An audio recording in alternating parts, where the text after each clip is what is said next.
तो अब तक हमने तमाम गतिविधियां देखी, कांग्रेस का त्यागपत्र देखा, कांग्रेस के त्यागपत्र से के बाद द्वितीय विश्व युद्ध की पृष्ठभूमि देखी, उसके बीच की कुछ गतिविधियां देखी। आज हम कांग्रेस के त्यागपत्र के बाद भारत में कुछ प्रमुख घटनाएं घटी, जिसमें एक सबसे पहले रामगढ़ अधिवेशन, जो कि मैंने पिछले लेक्चर में ही बताया था। रामगढ़ अधिवेशन जो कि वर्तमान झारखंड यानी तत्कालिक समय का बिहार, तो झारखंड में रामगढ़ अधिवेशन हुआ था। रामगढ़ अधिवेशन में अब ये परिस्थिति सामने आ चुकी थी कि कांग्रेस जो है वो पूर्ण स्वतंत्रता चाहती है। कांग्रेस पूर्ण स्वतंत्रता चाह रही थी। इधर ये लिथगो साहब थे जो भारत के वायसराय थे, वो पूर्ण स्वतंत्रता के पक्षधर नहीं थे। ब्रिटेन पूर्ण स्वतंत्रता का पक्षधर नहीं था, वो डोमिनियन स्टेट का दर्जा देने को इच्छुक था भारत को, वो भी अपनी बातों से। तो इन तमाम परिस्थितियों के बीच में आज का हमारा जो टॉपिक रहेगा वो कांग्रेस के त्यागपत्र से व्यक्तिगत सत्याग्रह तक। आप हमारे क्रमागत पिछले लेक्चर्स में पढ़ चुके हैं कि 22 अक्टूबर 1939 को कांग्रेस कार्य समिति की बैठक हुई, जिसमें सर्वसम्मति से निर्णय लिया गया कि कांग्रेस सभी जगह सभी विधानमंडलों से इस्तीफा दे देगी। क्यों? क्योंकि द्वितीय विश्व युद्ध में बिना विधानमंडल को से पूछे या उनकी सहमति के ब्रिटेन ने भारतीयों को या भारतीय सेना को युद्ध में शामिल कर दिया था। इन परिस्थितियों में 22 अक्टूबर 1939 को कांग्रेस ने त्यागपत्र दे दिया अपने सभी विधानमंडलों से। इसके बाद से अब तमाम उथल पुथल की परिस्थिति हो चुकी थी अंग्रेजों के बीच और इधर कांग्रेस के बीच। प्रथम ये द्वितीय विश्व युद्ध भी प्रारंभ हो गया था। तो इस द्वितीय विश्व युद्ध के प्रारंभ होने के पश्चात, क्योंकि द्वितीय विश्व युद्ध में भारतीयों को शामिल करना जरूरी था। क्यों? क्योंकि भारतीय अगर जाएंगे, क्योंकि सेना में तो भारतीय बड़ी भारी मात्रा में थे और द्वितीय विश्व युद्ध में बिना ब्रिटेन यानी भारतीयों के जाए ये युद्ध ब्रिटेन बहुत अच्छे से हैंडल नहीं कर सकता था। इधर अन्य देश भी थे, मैं पिछले लेक्चर में ही बता चुका हूं कि ब्रिटेन के साथ साथ फ्रांस भी इसके साथ था, इधर सोवियत रूस जुड़ गया था, इधर अमेरिका बाद में जुड़ गया। तो मित्र राष्ट्रों का एक संघ बन गया था, ये पोलैंड वगैरह भी थे। एक तरफ शत्रु राष्ट्र थे जिसमें जापान, इटली, ये जर्मनी वगैरह थे। इन परिस्थितियों में रामगढ़ अधिवेशन होता है मार्च 1940 को, जो मैंने पिछले लेक्चर में बताया। रामगढ़ अधिवेशन के बाद अगला टॉपिक जो हम देखेंगे वो है पाकिस्तान प्रस्ताव। इसके पहले मैं आपको बता दूं, पाकिस्तान प्रस्ताव से पहले, कि जनवरी 1940 में लिथगो साहब ने, लिथगो जो कि तत्कालिक समय में भारत के वायसराय थे, लिथगो साहब ने यह घोषणा की कि युद्ध के पश्चात डोमिनियन स्टेट की स्थापना की जाएगी और यही भारत में ब्रिटिश सरकार की नीति का मुख्य लक्ष्य है। चाहे तो लिख सकते हैं, जनवरी 1940 में तत्कालिक वायसराय लिथगो ने घोषणा की डबल इन्वर्टेड कॉमा में, युद्ध के पश्चात डोमिनियन स्टेट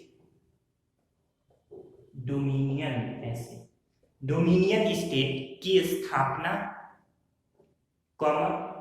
भारत में ब्रिटिश सरकार की नीति का मुख्य लक्ष्य है। हो गया? चलिए, तो ये बातें इन्होंने करी। चूंकि ये डोमिनियन स्टेट की बात था, इसीलिए रामगढ़ अधिवेशन हुआ था मार्च 1940 में कांग्रेस का। रामगढ़ अधिवेशन में डोमिनियन स्टेट की बात नहीं बल्कि पूर्ण स्वराज की बात को दोहराया गया कांग्रेस द्वारा। इस परिस्थितियों के बीच में अगस्त प्रस्ताव आता है 8 अगस्त 1940 को, लेकिन अगस्त प्रस्ताव और रामगढ़ अधिवेशन के बीच में मुस्लिम लीग द्वारा एक सम्मेलन हुआ था। तो मुस्लिम लीग का यह लाहौर में हुआ जो सम्मेलन था, ये बड़ा महत्वपूर्ण है। हेडिंग डाल लीजिए आप लोग, पाकिस्तान प्रस्ताव।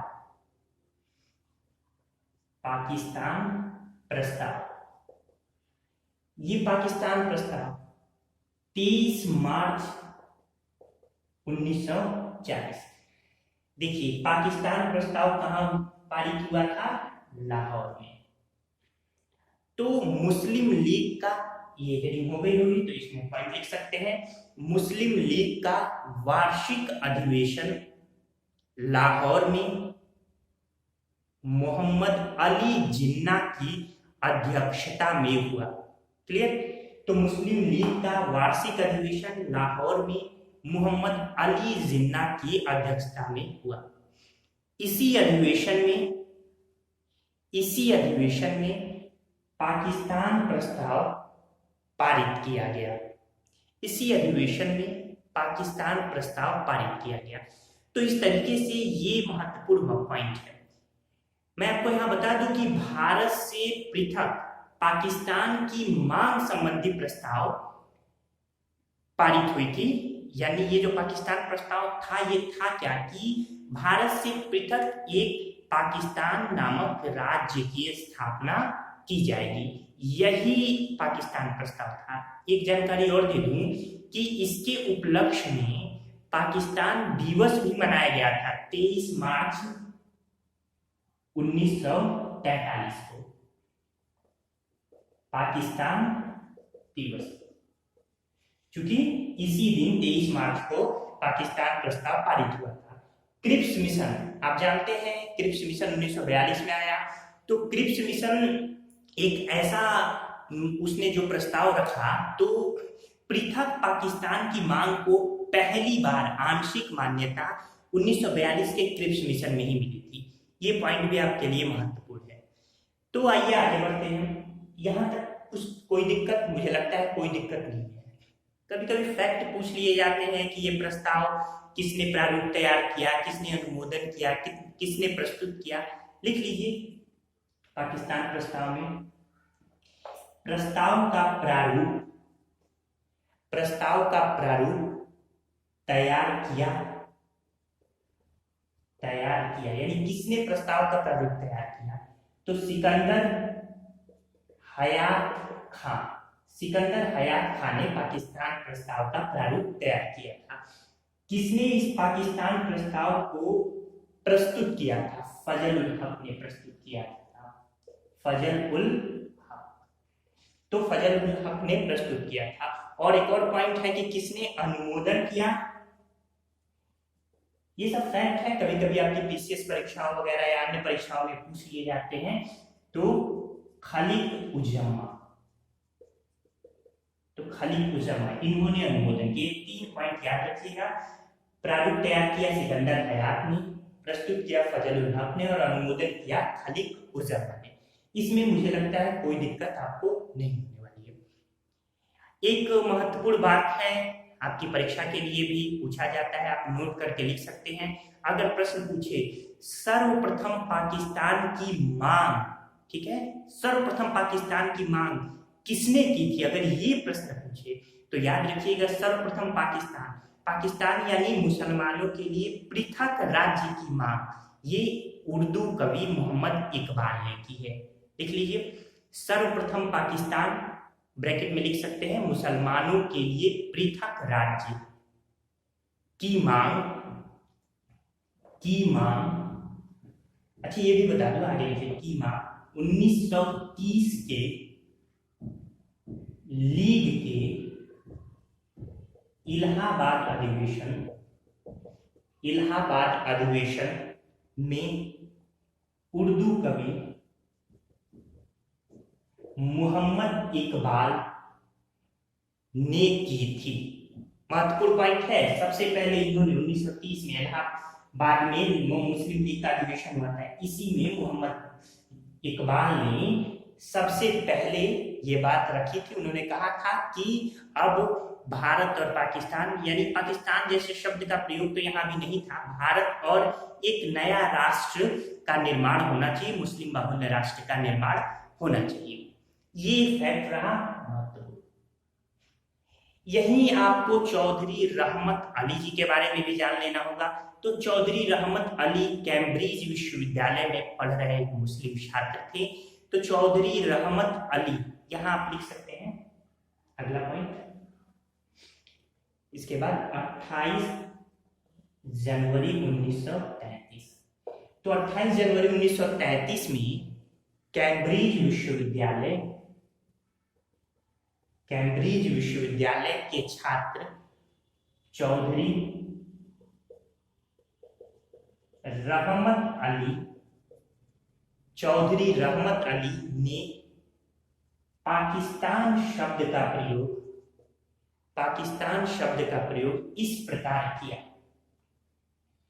पाकिस्तान शब्द का प्रयोग इस प्रकार किया। क्या? पी के लिए पंजाब, पी के लिए क्या इस्तेमाल किया? पंजाब। ए के लिए अफगानिस्तान, यानी अफगान प्रोविनेंस, अफगान राज्य। के आई के लिए कश्मीर, ठीक है। इसके बाद एस के लिए सिंध, और सबसे लास्ट में TAN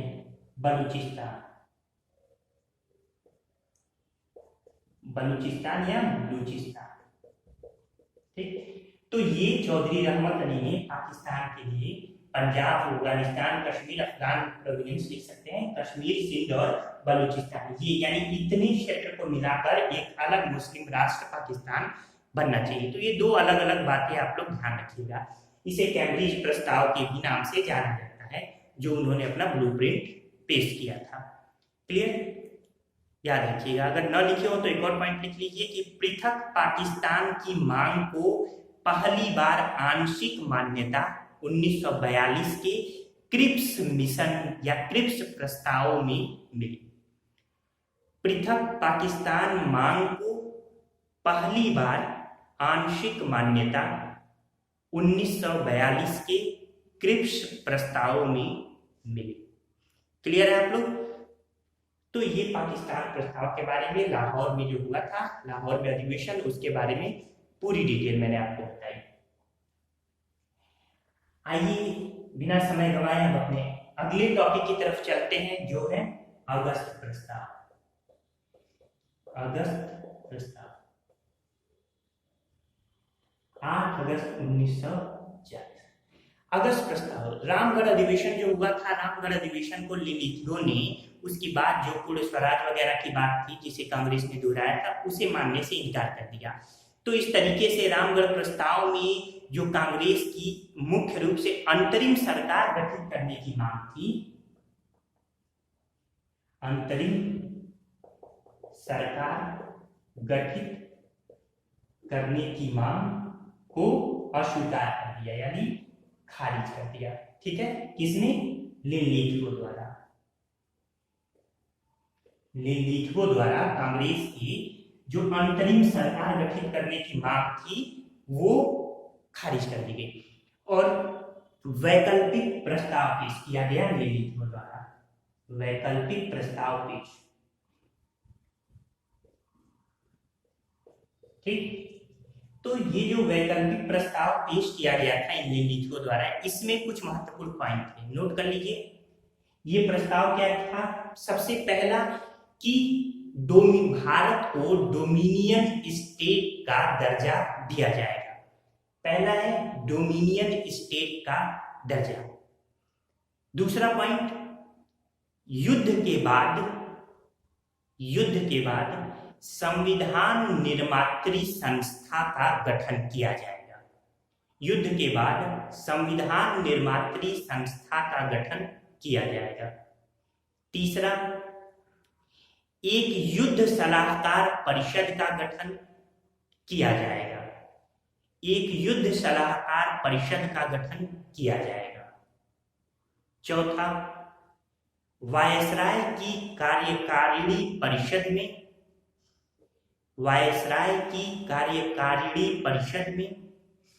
अतिशीघ्र भारतीय सदस्यों की संख्या में वृद्धि, अतिशीघ्र भारतीय सदस्यों की संख्या में वृद्धि की जाएगी। क्लियर? तो ये 4-5, इसके अलावा भी और था कि बिना अल्पसंख्यकों की सहमति के कोई प्रस्ताव पारित नहीं किया जाएगा। तो ये 4-5 महत्वपूर्ण पॉइंट थे अगस्त प्रस्ताव के। लेकिन अगस्त प्रस्ताव को कांग्रेस ने सिरे से खारिज कर दिया। क्लियर? मुस्लिम लीग ने भी, चूंकि इसमें पृथक पाकिस्तान की मांग या पृथक मुस्लिम राज्य की मांग की बात नहीं की। देखिए यहाँ राज्य प्रोविनेंस के रूप में है, यानी एक देश के रूप में। राज्य बड़ी अवधारणा है, फुर्सत में किसी और लेक्चर में हम राज्य की अवधारणा को देखेंगे। तो मुस्लिम लीग ने भी अस्वीकार कर दिया, क्योंकि पृथक मुस्लिम राज्य की बात इसमें नहीं की गई थी। नेहरू जी ने तो इस प्रस्ताव के बारे में एक स्टेटमेंट दिया था, लिख सकते हैं आप लोग, लिख लीजिए। नेहरू ने प्रस्ताव के बारे में कहा, नेहरू ने प्रस्ताव के बारे में कहा, डबल इन्वर्टेड कॉमा में, यह दरवाजे पर जड़ी, यह दरवाजे पर जड़ी जंग लगी कील की तरह है, जंग लगी कील की तरह है। यह दरवाजे पर जड़ी जंग लगी कील की तरह, यह अगस्त प्रस्ताव के बारे में पंडित जवाहरलाल नेहरू जी ने कहा था। क्लियर? तो अब इस समय चूंकि अगस्त प्रस्ताव में भी कोई ठोस बात नहीं आई अलग भारत यानी भारतीय स्वतंत्रता की, रामगढ़ अधिवेशन में पहले ही कहा गया था कि अगर ब्रिटेन ने या अंग्रेजों ने हमारी बात नहीं मानी तो हम सविनय अवज्ञा आंदोलन प्रारंभ करेंगे, ये गांधी जी ने कहा था। इन परिस्थितियों में अब चारों तरफ से निराशा छा गई थी, तो फिर कांग्रेस गांधी जी की शरण में आई और गांधी जी ने एक नई योजना के साथ सविनय अवज्ञा आंदोलन शुरू किया, जिसे गांधी जी ने नाम दिया व्यक्तिगत सत्याग्रह। अगली हेडिंग डाल लीजिए अगस्त प्रस्ताव के बाद, व्यक्तिगत सत्याग्रह। इसे ही व्यक्तिगत सविनय अवज्ञा आंदोलन भी कहते हैं, चाहे तो ब्रैकेट में लिख ले, व्यक्तिगत सविनय अवज्ञा आंदोलन।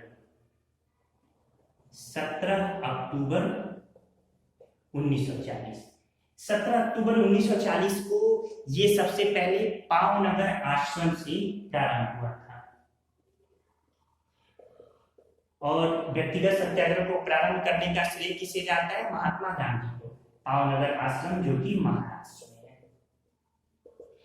तो व्यक्तिगत सत्याग्रह के बारे में मैं बता दूं कि ब्रिटिश सरकार की नीति के प्रति नैतिक विरोध की प्रतीकात्मक अभिव्यक्ति ही क्या है? व्यक्तिगत सत्याग्रह। सेंटेंस महत्वपूर्ण है, लिख सकते हैं हम इसमें, नीचे डैश देखिए। ब्रिटिश सरकार की नीति के प्रति नैतिक विरोध की प्रतीकात्मक अभिव्यक्ति। क्लियर? प्रतीकात्मक अभिव्यक्ति।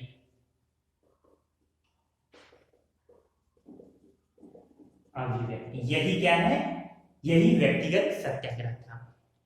देखिए इसमें गांधी जी की जो योजना थी, इसमें ये था कि हम युद्ध में शामिल होने का विरोध करेंगे, ठीक, और इसके अलावा हम भारत की जो स्वतंत्रता है उसकी मांग को लेकर आगे बढ़ेंगे। इसमें ये था कि प्रत्येक क्षेत्र से एक जो है वो सत्याग्रही नियुक्त किया जाएगा, बनाया जाएगा। वह सत्याग्रही आगे बढ़ेगा, गांव-गांव में जाएगा, वो अपनी बात रखेगा कि हमें पूर्ण स्वतंत्रता चाहिए और हम युद्ध में शामिल होना नहीं चाहते हैं। अगर उस सत्याग्रही को गिरफ्तार कर लिया गया तो ठीक है, अंग्रेजों द्वारा गिरफ्तार कर लिया गया, अगर नहीं किया गया तो वो दिल्ली तक पहुंचेगा।